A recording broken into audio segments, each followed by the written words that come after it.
Hi everyone, this is Nived.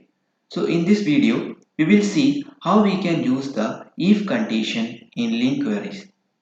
Using if condition in link query will be helpful in many situations. So here also I am discussing one such scenario where we can apply if condition in link query. So first let me open the Excel file. So this is the input Excel file that I am going to use here. So here it contains two columns. One is ID and next is number. So here our requirement is that we need to get the sum of all the values that are coming under this number column. Okay, so that is our requirement. And also you can see that there are certain blank cells being in this number column. Okay, so to get the sum of these column values, we can use a link query. So let's go to the UiPath Studio.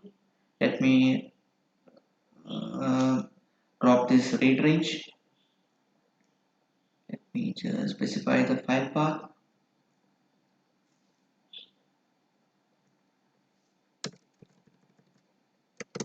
Yeah. Now let me specify the range, and next we have to specify the sheet name. Here the sheet name itself is the sheet 1 itself. Now let me specify the data table variable where we need to store our data. So here we are storing the Excel data in DT1 variable. Now let me use the assign activity to use the link query to get the sum of all the values that are coming under the number column. So let me create a variable to store the value. So I'm creating sum variable. Now let me use the link query to get the sum. So let me expand it a little bit. So we can use the sum method that is coming under this to get the sum of the values that are coming under the column number. So we can create a lambda expression function of row. Now if you see the data type of the values that are coming under this number column, it is actually double data type. You can see here 1.2, 0.3, 5.3, 9.8, 7.3, like that. So they are double data type. Now so while using the sum function, we have to specify the type of data type also. So we have to convert this object data type to double data type. For that we have to use CDBL method, which actually converts it into a double variable.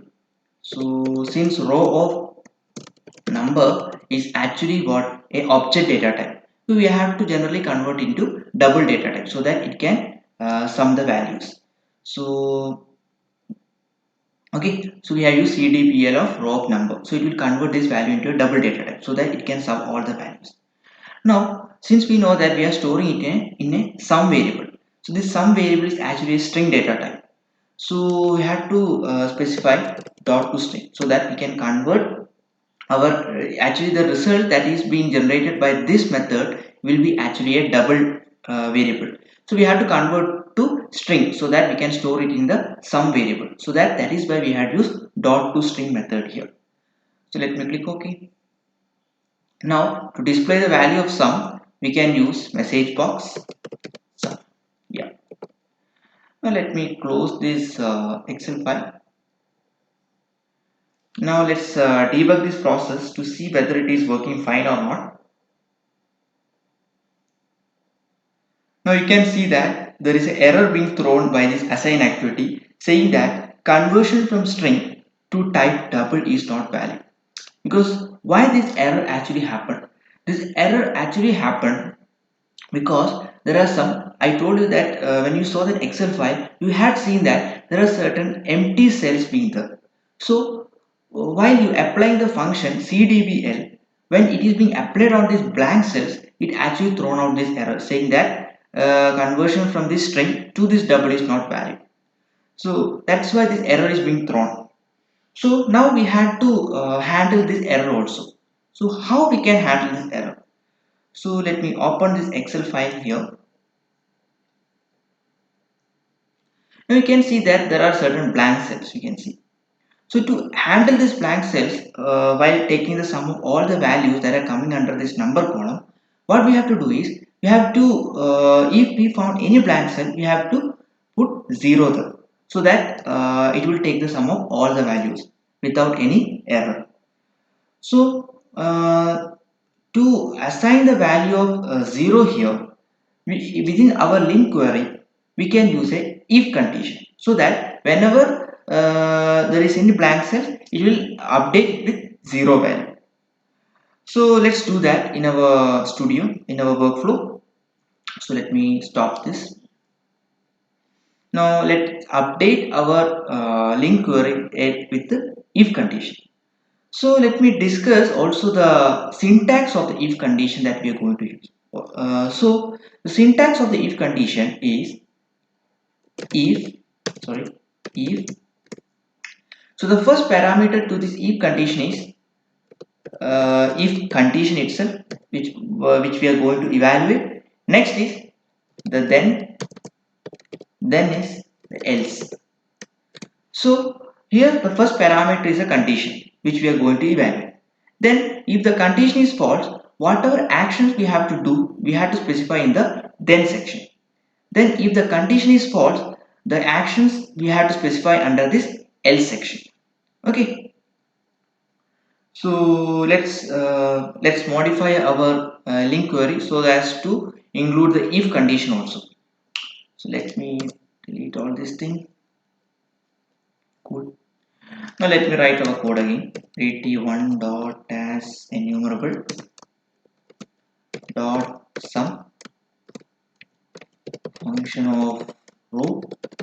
Now we can use our if condition. So let me specify if. Now the first parameter to our if condition is actually the condition which we are going to evaluate. Here our condition is what?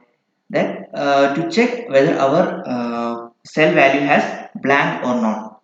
So for that we can use if condition like this: row of number dot to string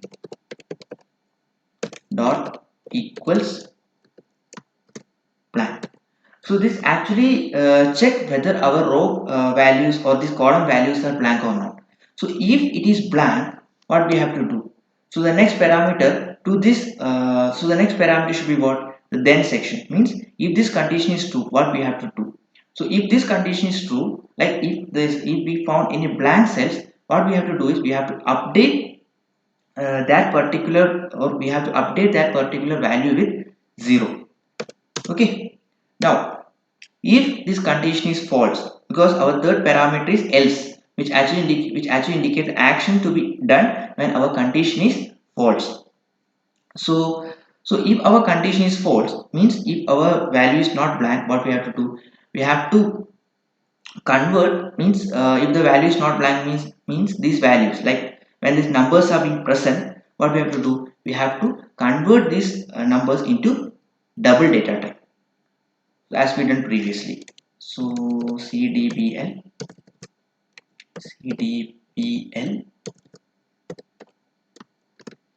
row of number.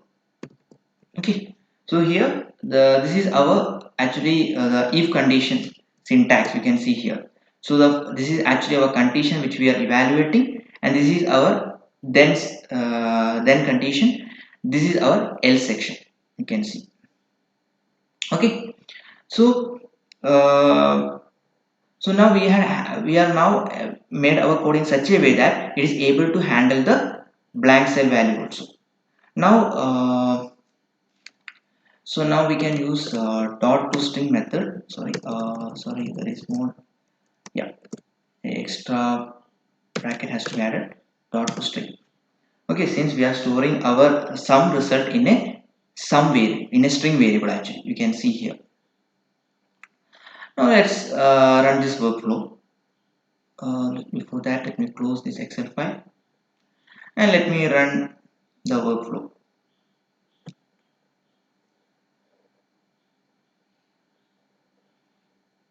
Now you can see that we got our result 177 117.4. You can see. So it is by this you can see that by using the if condition you are able to handle the blank cell issue in our data table. Okay, so apart from this, there are a lot of scenarios where we can utilize this if condition in link query. It is always helpful. Okay, so hope this information helps you. And if you like this video, please subscribe to my channel for more updates. Thank you.